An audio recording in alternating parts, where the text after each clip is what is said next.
Welcome back. Good Monday morning, everyone. Thank you so much for joining us this morning. I'm Maria Bartiromo, and it is Monday, May 4th. It is 7:01 on the East Coast. Today, Treasury Secretary Scott Bessent telling me to expect economic growth and falling oil prices in 2026. Here's the Secretary with me yesterday.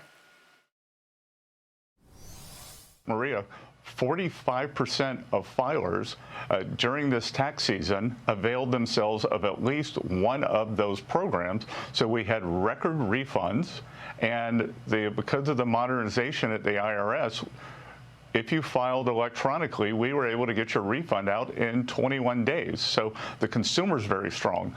Another aspect of the tax bill is the permanence of full expensing. So companies are coming, whether it's equipment, factory structures, they are able to write that off in a year. So we're seeing a CapEx boom. The way a CapEx boom works is you have a construction boom that then morphs into factory jobs. So that's very strong. And again, the consumer's very strong. We're in constant touch with the banks and the credit card companies, and they're saying that all quintiles of the distribution group is very strong. And it is a National Small Business Week. Over 100 small business owners set to meet with President Trump today to celebrate American enterprise and the award of Small Business Administration's Person of the Year, Business Person of the Year. Joining me now is U.S. Small Business Administrator Kelly Loeffler. Kelly, great to have you. Thank you so much for being here. And you heard what the Treasury Secretary told us about the equipment write-offs and this CapEx boom. Are you seeing that from small businesses as well? Absolutely, Maria. Look, this working family tax cuts was all about Main Street. That's what President Trump designed, was a bill for hardworking Americans, our small business owners, their employees, the factory workers, no tax on tip, no tax on overtime.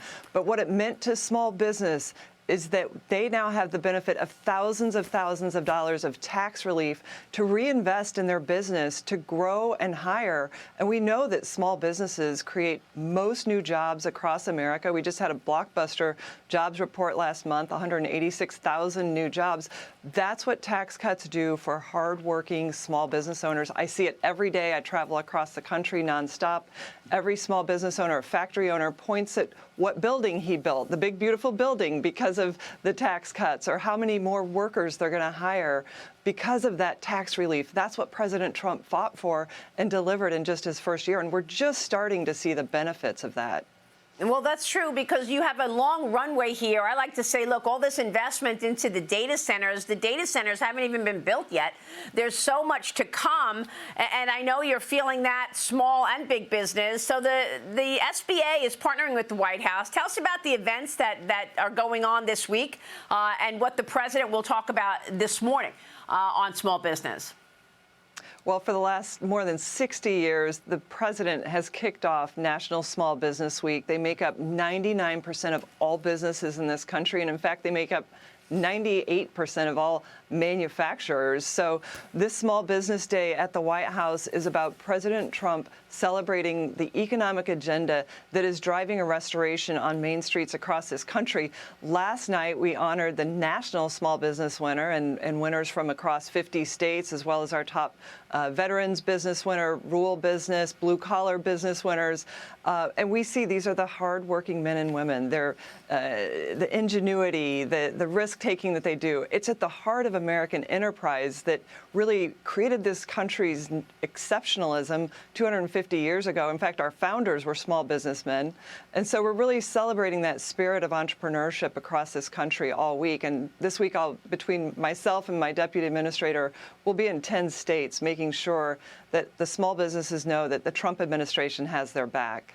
I love that. And especially after all of those elements of the big, beautiful bill on expensing, which is so critical to small business, really a huge savings. But you're also zeroing in on fraud. Got the White House's anti-fraud task force sending over 562,000 suspected fraudulent pandemic-era loans to the Treasury Department for collection. The loan amount reached over $22 billion. Kelly, what can you tell us? That's right, Maria. About 10 days ago, we, working with the Vice President's Fraud Task Force, sent $22 billion for collections. Now, look, this is fraud that the Biden administration had given de facto amnesty on. 562,000 borrowers thought they got away with something because the Biden administration refused to collect on loans that were committed to be repaid. These were the pandemic-era loans. We're just getting started on the fraud task force. Look, in the month that it's been stood up, over 10 actions have come out from federal agencies. It's an all-of-government approach to making sure we have accountability. We just went through tax day where hardworking taxpayers had to potentially, look at their taxes and say, is this going to where it's intended to?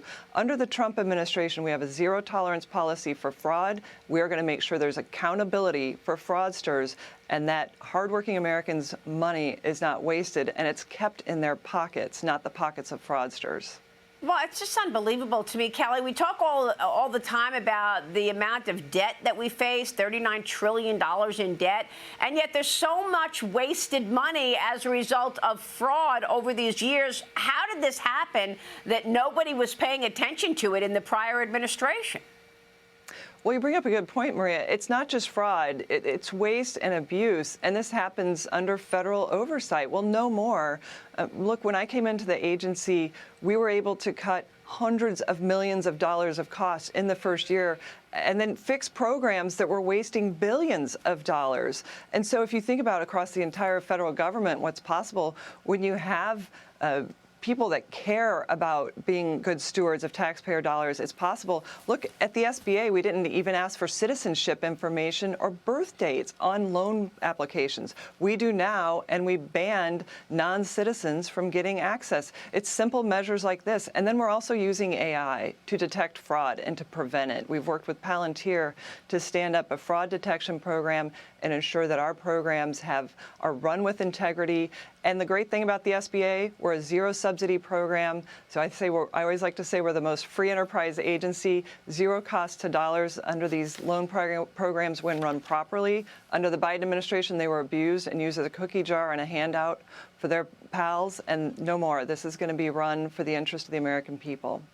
Kelly, as we wrap up here, let me end where we began, and that is on small business. What do you want to say to small business owners who are dealing with this spike in oil prices and a spike in fertilizer prices? I know that the president continues to say that he's expecting this to reverse course soon. And yesterday, the Treasury Secretary, Scott Bessent, told me that even if you look in the futures market 3 months and 6 months down the road, you see that oil prices are lower. But it certainly is an expense for this category right now, small and mid-cap business. Kelly. Well, there's no question, Maria, that there is a short-term impact to this, but with the aim of achieving long-term price stability to get the volatility out of the market to ensure that we are not held hostage anymore to a terrorist government organization. Look, America is a net exporter of oil and gas. That's what's driving those long-term prices down in the forward pricing curve for the oil market. We've got oil today at around 103, and then falling back down into the 70s by the end of the year. That's where this is going. The president is right. This is a short-term conflict. But at the same time, he's delivering relief on prices. Core inflation 2.6, wage growth 3.9%. Retail sales have been up 6 months in a row. Last month, almost 7%. So we continue to give relief in other areas, cutting $6 trillion in regulation that the Biden administration put in place. Great point. So the list goes on and on of the relief that we are providing to the American people in real time.